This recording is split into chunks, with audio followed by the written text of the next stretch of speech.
I'm your host, Kaylee, and this is Rebel Wellness.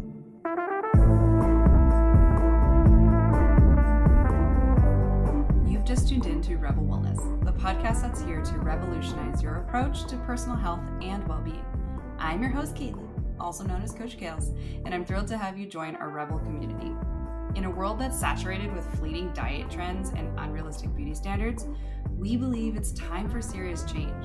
Our mission is simple yet profound: to empower women like you to break free from the confines of today's diet culture and embrace a holistic approach to health that's sustainable for the long haul.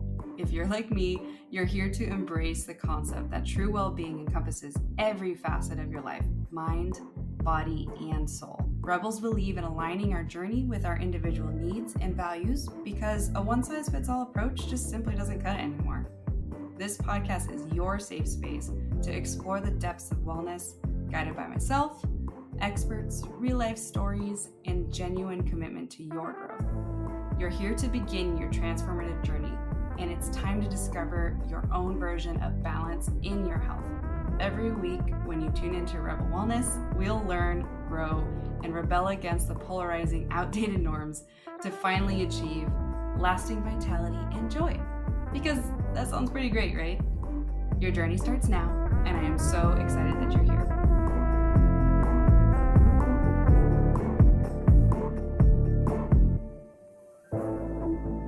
Welcome back to the show. I am really excited about today's topic. So for those of you who have known me for a while, you know that I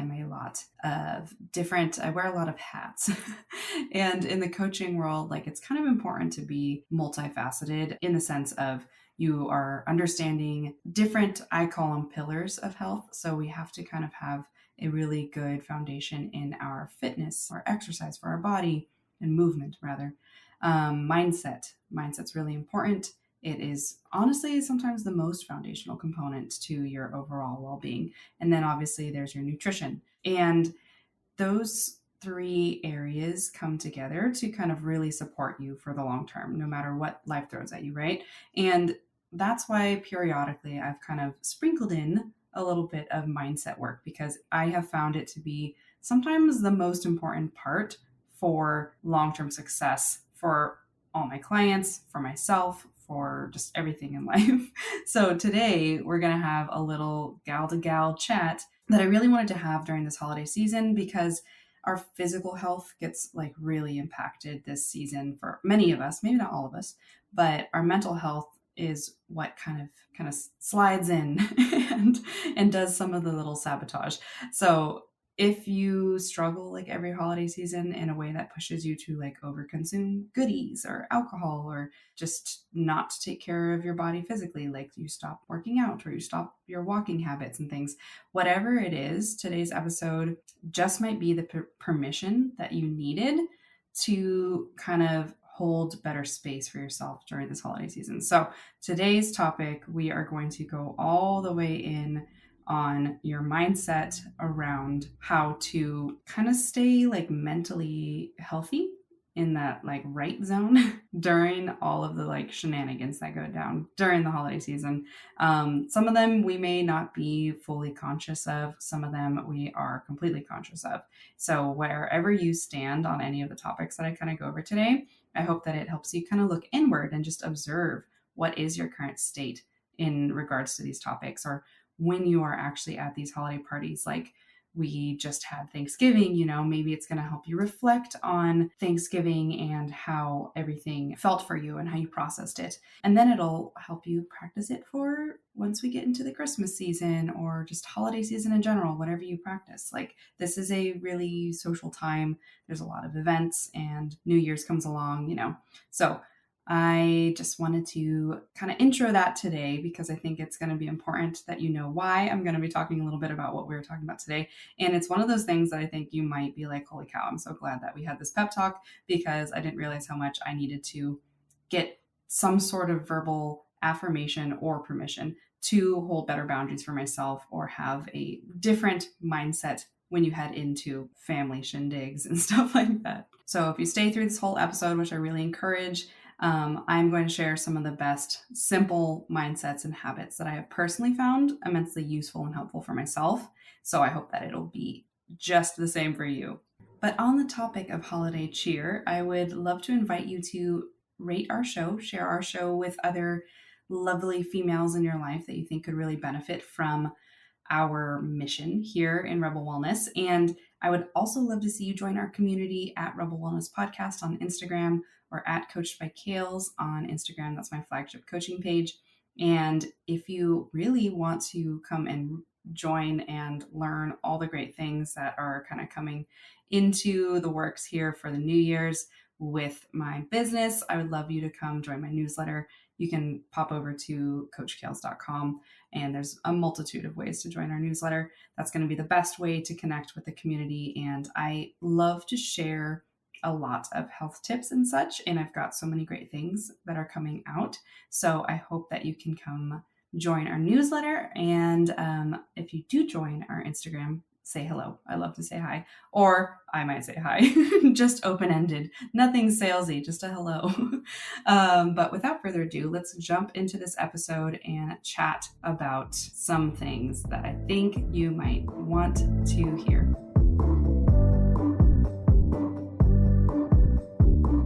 Okay, so kind of like I had mentioned it a little bit before, a lot of how I approach the topic today is going to be rooted in kind of a conglomeration of skills and concepts that I've learned from professional therapists, self-help books, podcasts, and honestly just straight up experience with humans in real life, since I've been coaching for over a decade now. But I invite you to practice some of these techniques or habits over the coming weeks to hopefully have a more enjoyable holiday season, like I was saying.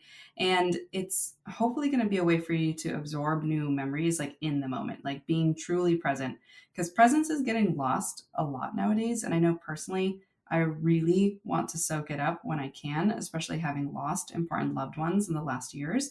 So I definitely encourage you to consider getting into a better headspace as you move into the holiday season for the gift of being present and kind of storing memories that you chose to be a part of that you want to keep around, long term.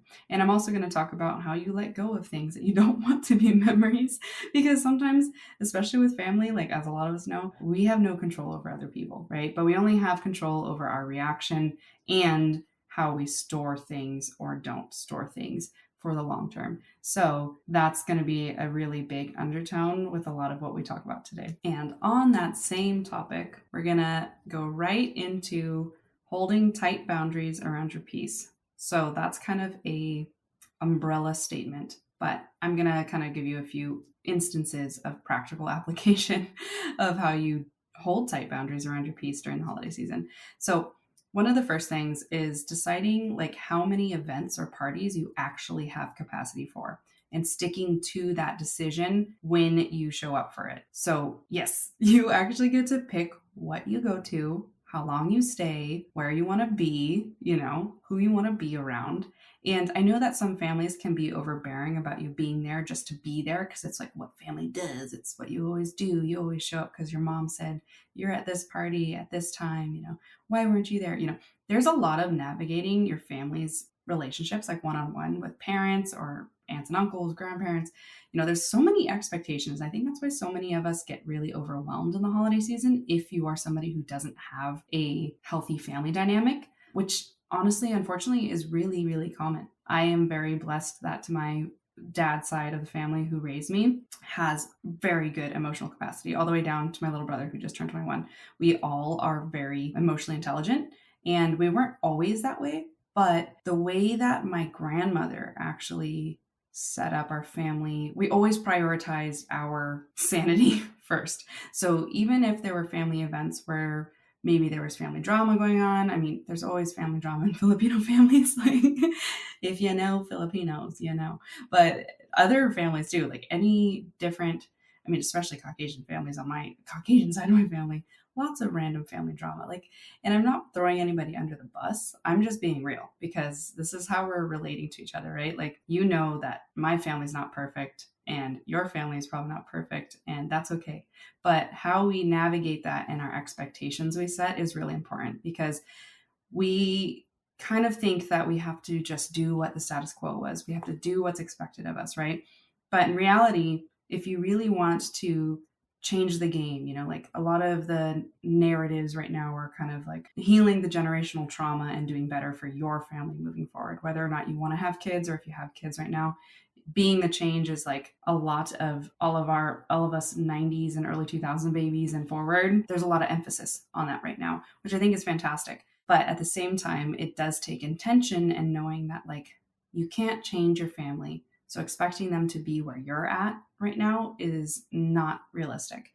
But what you can do is really understand what you truly want, you, maybe your partner and your little family unit, and understanding that you have to hold space and boundaries around that as much as possible. And this is something that my fiance and I are like navigating right now that we are a little family unit.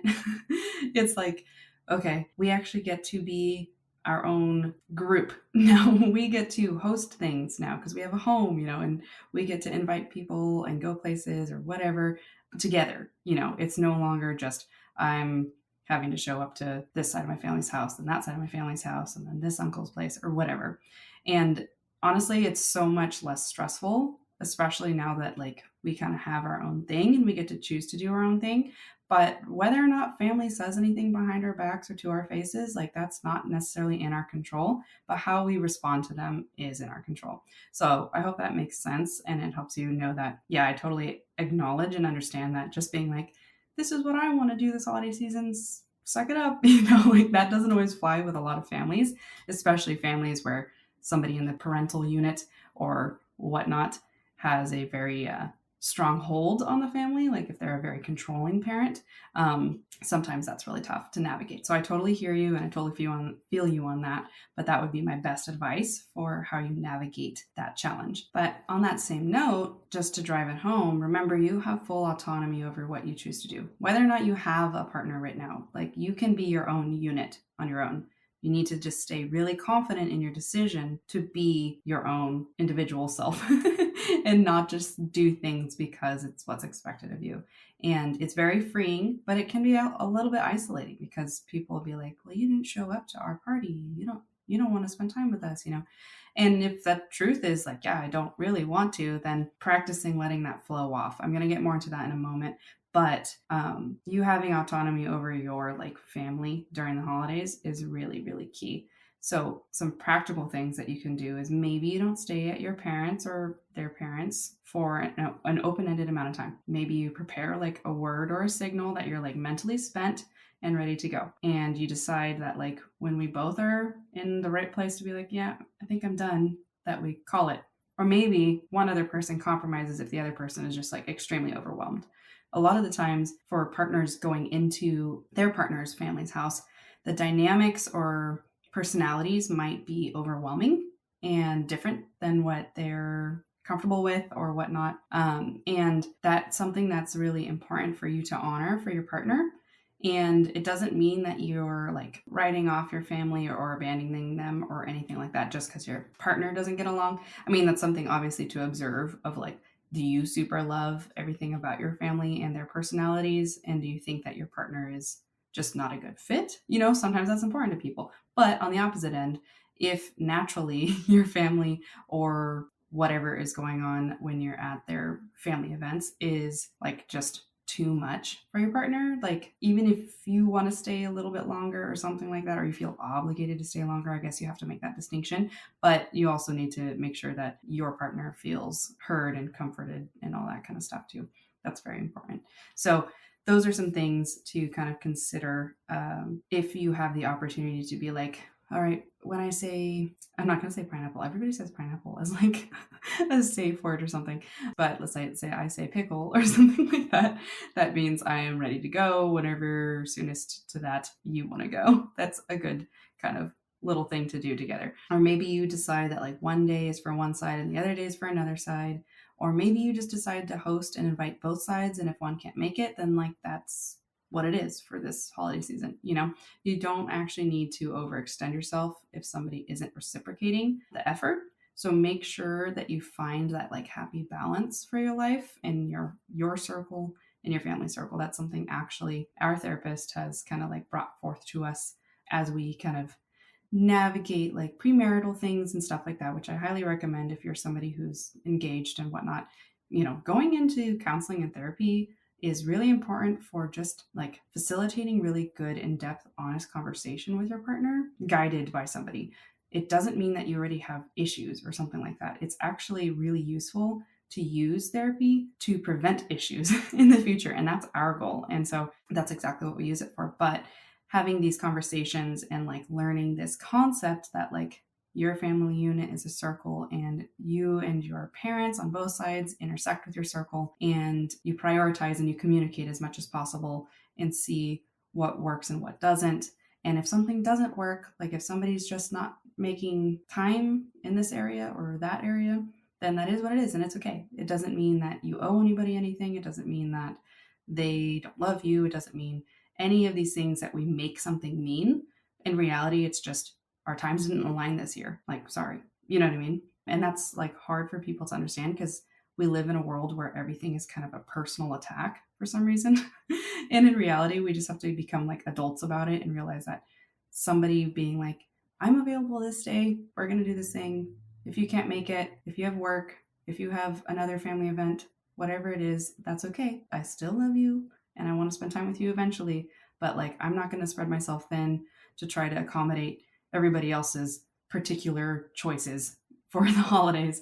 And that might be new to a lot of you because a lot of us have been raised to just completely do whatever our parents have always done or what they want to do. And parents have to understand that when you become an adult and you start your own family unit, you're starting your own family unit. Like you get to make your own autonomous choices of what you do.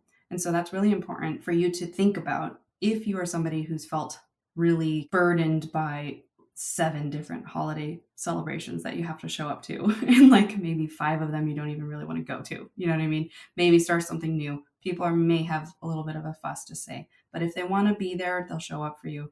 If they can't be there, then they won't, but you can maybe get together in the new year or something. So that's a really good topic to discuss because I totally have seen it with a lot of my clients as well. And we forget that we really don't owe people anything. We get to share memories together and express love in whatever ways we want to, but we don't owe anybody anything. All right, so this next part is riffing off that same concept, but I really invite you to remember that you don't have to show up to things that emotionally stress you out. So you don't need to overly engage with people or family drama that stresses you out as well. Like holiday season's already stressful, and a lot of the times more people are stressed out because of these dynamics that go down between friends, family, work, whatever.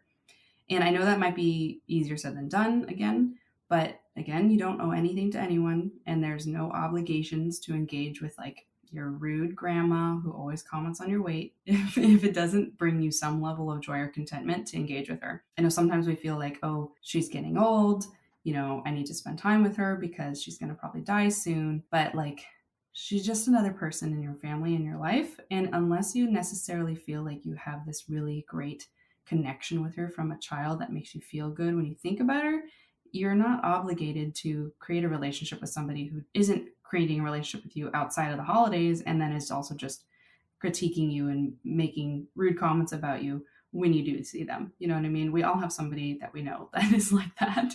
Usually, if you don't, then you're very lucky. But you can say hello in the moment. And if it starts to go in that uncomfy topic direction, like maybe just go the classic way of giving some reason to go elsewhere or do like the classic bathroom break, something like in those zones. If you just want an easy out, like I'm a big fan of like easy outs like that, like little white lies, because it's like if it's something that protects your peace and your space and your joy, like do it.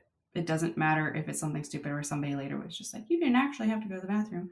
Because then you can just be like, yeah, I was really not enjoying our conversation or something like that. But a lot of people are not confrontational like I am.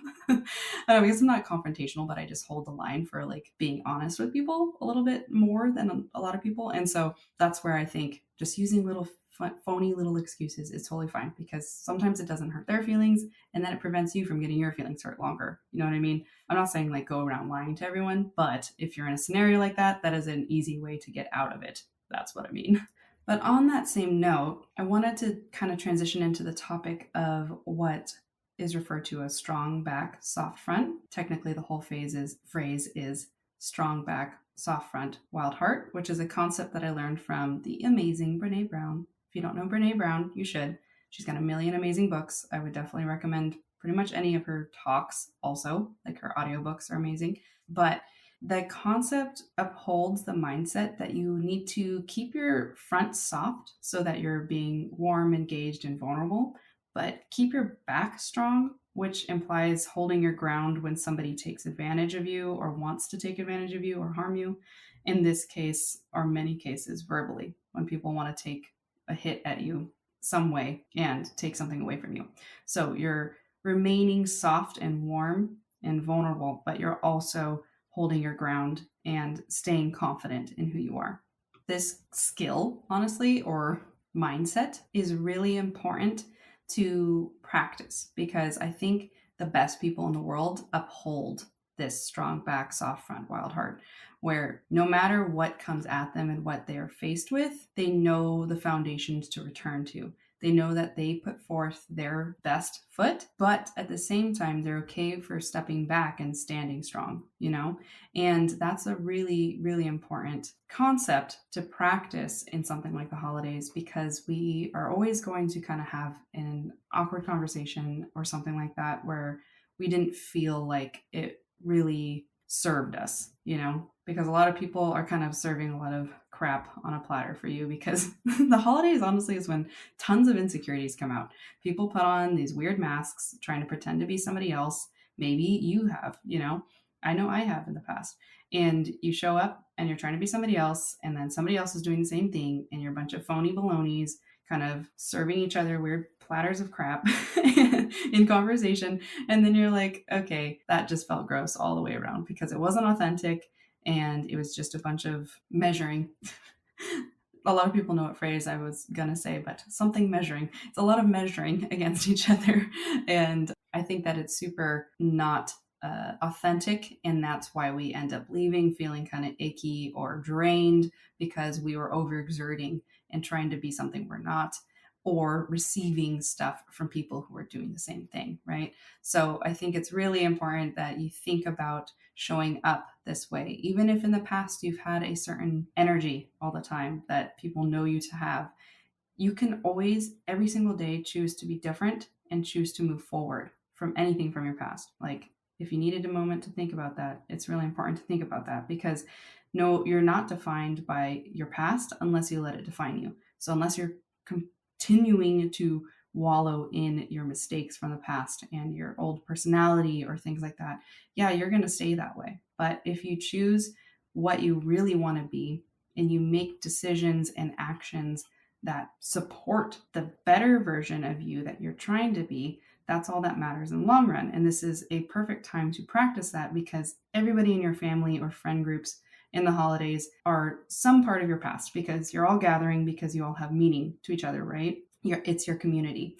And this is the perfect time for you to practice your changes. Maybe you just straight up tell people like, hey, I'm really working on no longer drinking. I'm really working on my anger management or something like that, you know? And if it's your close circle, like they shouldn't judge you. You know, those who mind don't matter and those who matter don't mind. That's like one of my favorite phrases. And I tell that to a lot of my friends who are just like, why do you always like do really well with not seeming like other people's opinions of you matter? And I'm like, because I know who I am and that's all that matters. And I know that if my actions don't reflect that, I will own up to it and clear it, or I will just keep moving forward. I'm not going to hold myself like in this weird zone of like anger and sadness that, oh, I messed up again, you know, like that stuff doesn't serve anyone, you know, you just need to move forward and be that way. But again, going back to it, anybody in your friends and family that matters to you should understand that you are allowed to grow and change. You know, a lot of people it's uncomfortable because they are not growing and changing or even considering it. But that's not your problem, you know? That's not your problem. That's not your business. You just show up, be who you are. People judge you, whatever. You don't need to just be like, yeah, who am I kidding? Give me some wine, you know, if you're trying to stop drinking. Or, yeah, who am I kidding? I'm just going to start being the angry drunk again, like I always am at family parties or something, you know.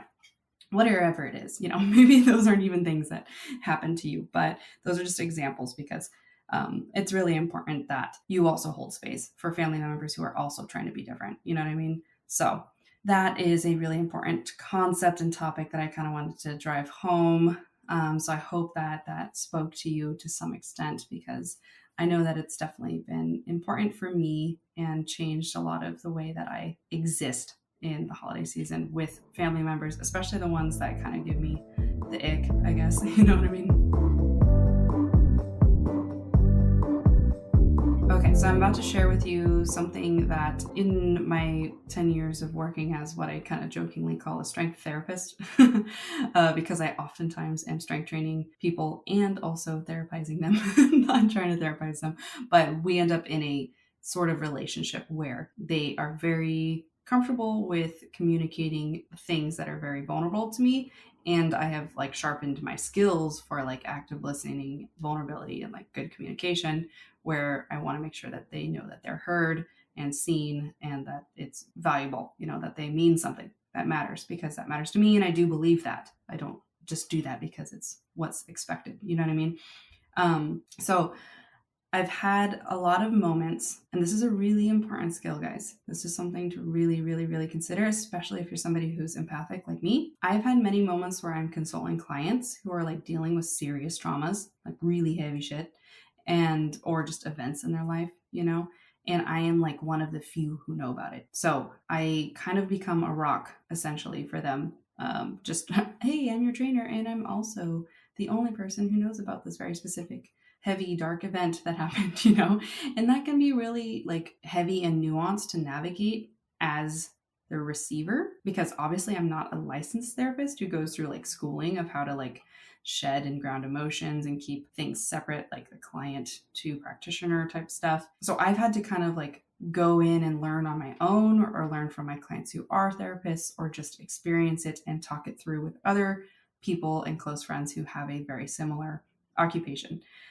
Because being an empathic human being, you absorb a lot of emotions. Like I am very emotionally sensitive. Like anything that I feel or that somebody's emitting, like I immediately transfer those emotions. Like it's very easy for me, the moment somebody else starts crying, I cry, even though I don't know entirely what they're crying about yet.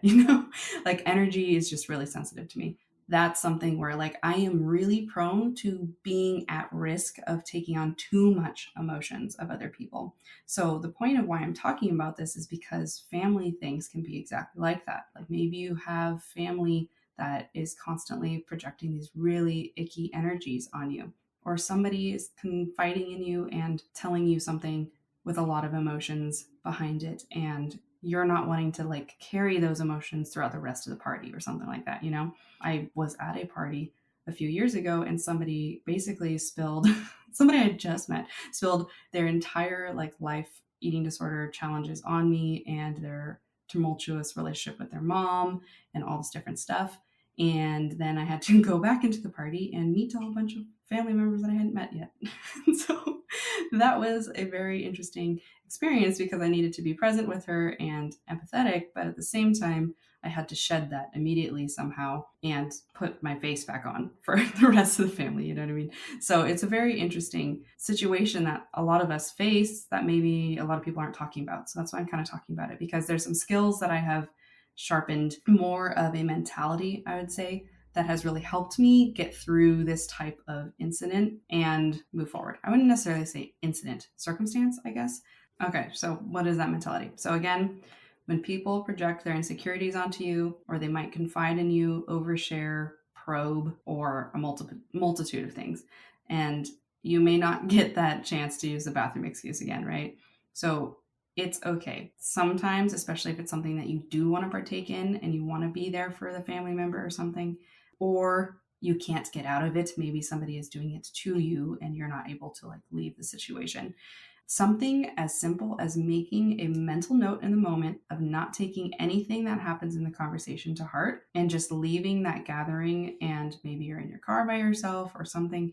Think in your head or say out loud, like, all right, I'm letting go of everything that gave me negative energy tonight. It's not for me. It has no benefit living in my mind. And sometimes it's not as easy as just saying that, But in the actual moment during the conversation, if you realize like and are mindful of your feelings, just kind of shutting down and give fluffy answers back. Like if people want to say things, like you can just straight up be like, I'm just really not comfortable discussing that right now. Or, oh, I'm sorry you're going through that. That must be really tough. Just say things that are kind of like fluffy, nice responses, and just don't continue to engage in the conversation. And if it just keeps going, if you have somebody who's an overshare or something like that, then just say like, hey, you know what? I really am sorry you're going through this or whatever, but I would like to spend some time with the other family members I don't usually get to see since this is the holiday gathering together, so if you don't mind, I'm going to go and talk with other family members, I'm going to go engage with other people. And if they're butthurt or whatever, like whatever, it is what it is. It's not your fault. You're like not their therapist or something like that. And you're not obligated to sit and like spend the entire event talking to one person just because of whatever, because you might be feeding their insecurity of like having to talk to other people, and they know that they can just keep you captivated and then just make you sit there all night long. You know what I mean? And that's definitely not fair to you, and also not something you're responsible for or obligated to do. Again, right? You don't owe anybody anything. That's like the theme of this entire chat. If you come away with anything, it's that you remember that you actually don't owe anybody anything. But another concept, if all those other two kind of thought processes don't necessarily resonate, something that one of my best friends and I kind of discussed, because she works with the VA, and she deals with a lot of veterans that have a lot of PTSD. And they very often, especially the males, tend to project their mental health onto her. And they will either share stories that are very graphic or say things that are mean. There's a multitude of things that come from patients with PTSD. And so something her and I were talking about is that in a very similar sense, sometimes I will even get clients in the past that were very insecure and had a lot of challenges, and then they never took responsibility for their own input into their circumstance. So maybe they were secretly binge eating on the weekends, or they weren't managing their stress or following any of the stuff. And then they're like, I'm just not losing weight, or I'm gaining more weight and this is your fault, blah, blah, blah. I didn't get that very often, but the few times I did, it would always bother me more because it was so rare. You know what I mean? But it was always a reflection of the internal state of that person. They would always do that to other people. There's people that I could always tell, because it was people who were constantly having friend fights and fights with their partner, and all this different stuff, and they were like cutting people off and all this jazz. And I was like, I think this is a you thing, so I'm not going to let it bother me. But I didn't say that to them, obviously. But in a similar way, you kind of have to remember that, like, so my friend and I kind of thought of this concept where like you have this bubble around you, and it's really soft, but it's also lined with like barbed wire, so things can kind of get in, they can get through it because it's not like a hard wall. But at the same time, if something tries to get too far in, it's going to get poked, right? It's going to be like blocked, essentially. So you stay soft, but you also hard. It's kind of the same concept of the soft front, strong back. And because you're trying to stay penetrable, essentially, where you are able to communicate and transfer things to and from person to person, however, you're not letting people in to protect your space. So that same kind of imagery always helps me think about when I have to shed stuff and reground, because it's like I had these interactions, I had these exchanges, but now nothing is going to get in and bother me because I like my state internally. Like I like who I am and where I am and how I was before I showed up to this party or whatever. And so it's just going to like bounce right off me, right? So thinking about it kind of with imagery sometimes helps a lot of people too. So sometimes people need to verbally say things like, all right, I'm letting go, like I said before. Or some people need to just have some imagery and picture it when they're experiencing it, right?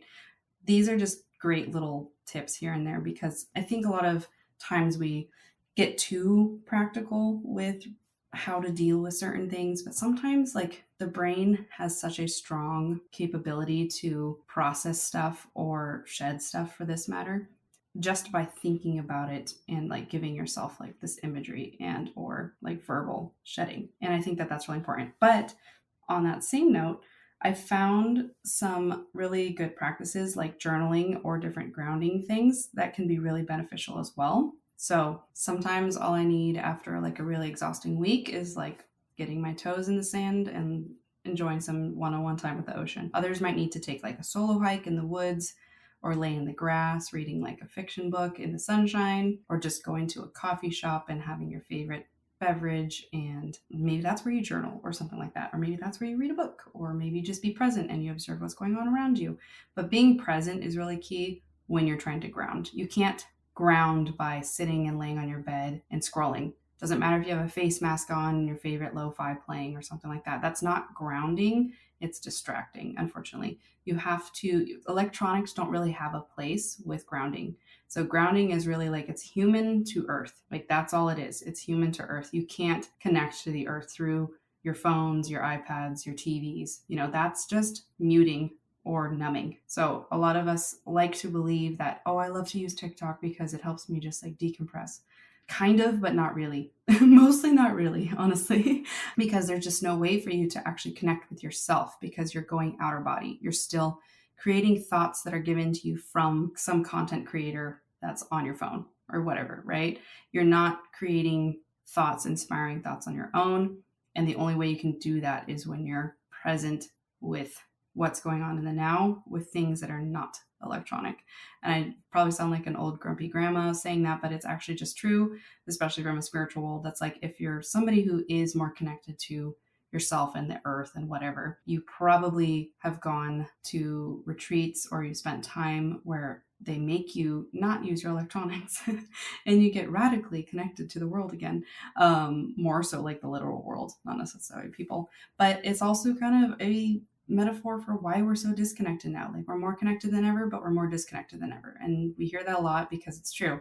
There's some great factors that come from it, but ultimately, if we just spent as much time trying to actually talk on the phone and write letters and create parties and gatherings and, whatever with the real people in the real life, we'd have such a richer life from that than we have from just being like, I'm in her Facebook group and I'm on this thing and I watched this person's live. Those things are great, but they're not the same as actually like true connection with people in real life, right? That's something that I think is important to think about and implement when you are coming out of the stressful season of the holidays is spend time by yourself, spend time with your loved one, grounded, no electronics, like really connect, be present. And also, like another place that I personally have loved to process emotions and move through things is like an infrared sauna. And that might sound funny, but you need to be in there for like 30 to 45 minutes. And I usually would bring in like earbuds and listen to binaural beats. If you don't know what those are, look them up. They're certain wavelengths of sound that kind of connect to our brain. I use that a lot for meditation, especially in the infrared sauna, because it's a lot of time where like you shouldn't be on your phone in an infrared sauna. It'll overheat, like literally, because infrared saunas heat like the sun heats. So they're waves of heat. They're not just heat coming out of like a hot box. And so you shouldn't be on your phone in there. So it's a really good time where you're just like, you're there present with yourself. And if you put on some sounds to kind of focus on, it's a really great time to kind of reground and disconnect. I used to always go to this little spa that had a private space where you could reserve time in their infrared sauna. So you could probably Google around in your city and see a lot of cryotherapy shops have them, or just local spas. I would say that the most profound healing that I've ever had for myself in my time when I lived up in Portland was at that place in that sauna. Like, no joke. I don't know where I'd be without those moments in solitude there. Like, seriously. So, whatever you choose, you just need to bring that into a ritual. If work, family, or friend events during the holidays like continue to stress you like the fuck out, like you have to trust me. You need to bring a ritual in for regrounding because it's going to help you reset and stay in your power, really.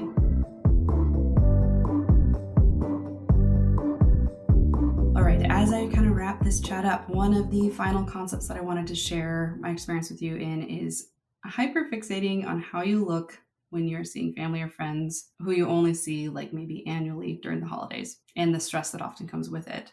So you are as you are in this moment. Like, recognize that for a second. I know we're always constantly thinking, I need to be skinnier. Soon I'm going to be skinnier. I'm trying to kind of diet. I'm always on a diet, whatever it is. I'm not happy with how I am now. Maybe you're somebody who's trying to gain weight. You don't feel like you don't have a healthy enough physique or whatever. Maybe you don't have enough muscle.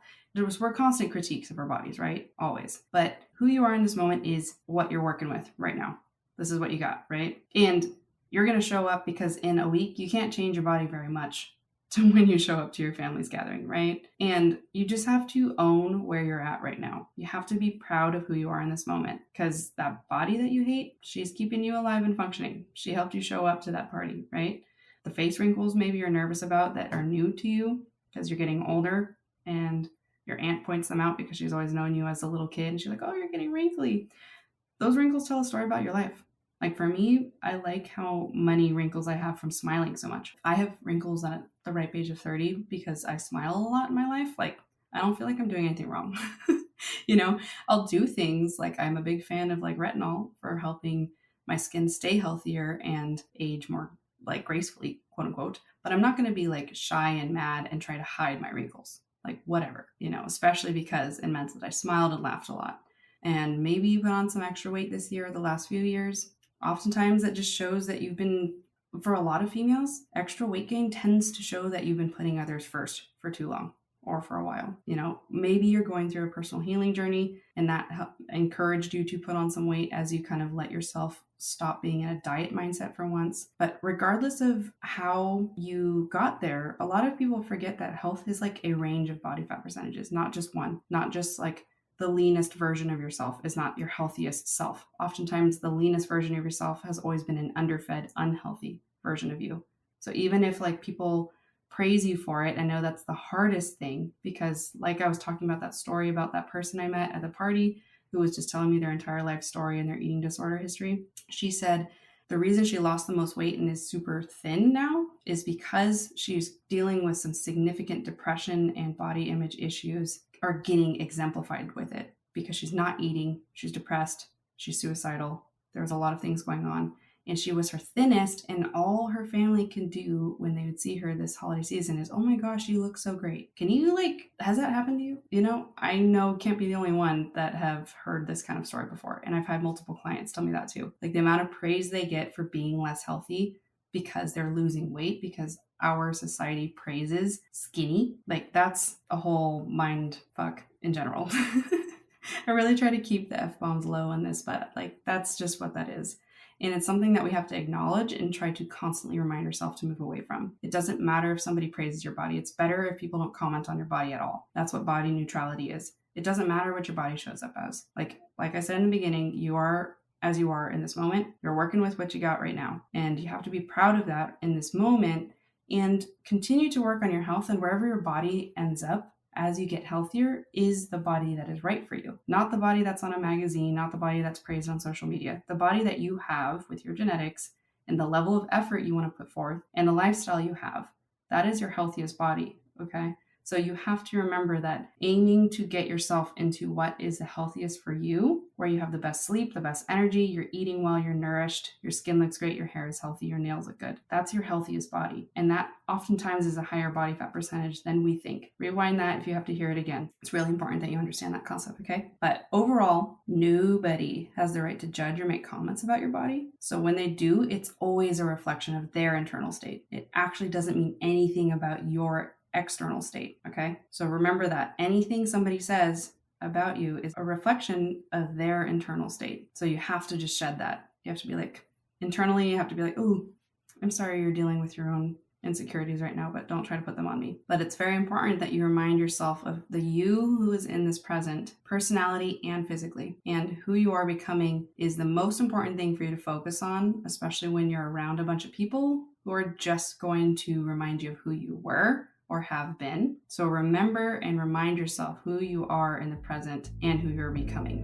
because that's what matters the most.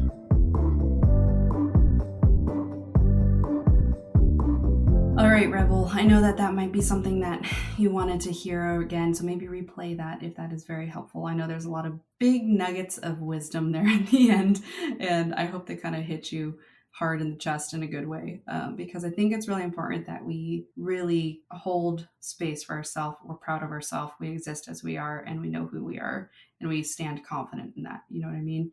We can be soft, vulnerable, and like warm, loving human beings, but we also need to hold our space, and we also need to know what is right for us, what's serving us, and what isn't, and disregard everything that is not serving you this holiday season. So I hope that today's chat or pep talk rather, was exactly the thing that you didn't know you needed, or maybe you knew you needed it and it was there for you. Regardless, I want you to own this holiday season and take only what is for you and leave the rest. I am considering doing a little open-ended Q&A. If anybody wants to submit questions, DM them to at Rebel Wellness Podcast. They can be about anything health, anything you want me to answer for you. And I will pick a random one each week starting in January in our podcast moving forward, and I will answer them at the end of each episode. So if you want to do that, or you can email hello@kayleeloren.com and send us or submit a random health question that you have for me there. I am looking forward to seeing you in the new year. We will have one more episode that'll be fresh and new, and then we're going to be dropping an entire series in December of the best ofs. So it'll be some of the best clips and popular things that launched in this first year of Rebel Wellness, and it has been an amazing year. We are nearing in on 12,000 streams for the year, which is fantastic. And so I'm very excited and happy that you have been here and a part of the journey. All right, Rebel, that's it for today's episode. Share it again with anybody you think needs to hear this episode. I think this one is actually one that a lot of people could benefit from for sure. But I'd also love if you love this show, either screenshot and share it if you're listening to the episode. Many of you have done that recently, and I'm so thankful for you for doing that. But also throw us a 5-star rating or maybe a comment rating if you're listening on Apple Podcasts, because that would help us spread the word and grow our show. All right, celebrate your strength and nourishment, walk with confidence, and I will catch you next week on another episode of Rebel Wellness.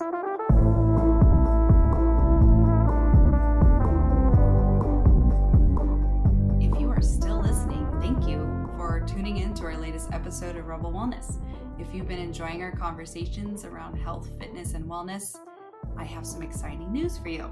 So if you would love to join our newsletter group, you can join us on coachkales.com, or you can join my Stan store at stan.store/Kales, Kales. And that's an awesome opportunity for you to snag some freebies that I've created, including a macro hack grocery list that is going to help you kind of design a custom grocery list, especially for following macronutrients, because as you know, if you didn't listen to my Macros in May series, I would go back to those episodes because it has been a game changer for so many of our listeners for getting more on top of how to shape their physique and their health goals with the food they're eating. So don't sleep on that. Go get your free download, STAN, like Stan the man, stan.store/Kales, and you can also join our newsletter from that. And if you would like to reach out to me, chat, maybe work together, you can also contact me through my website, coachkales.com.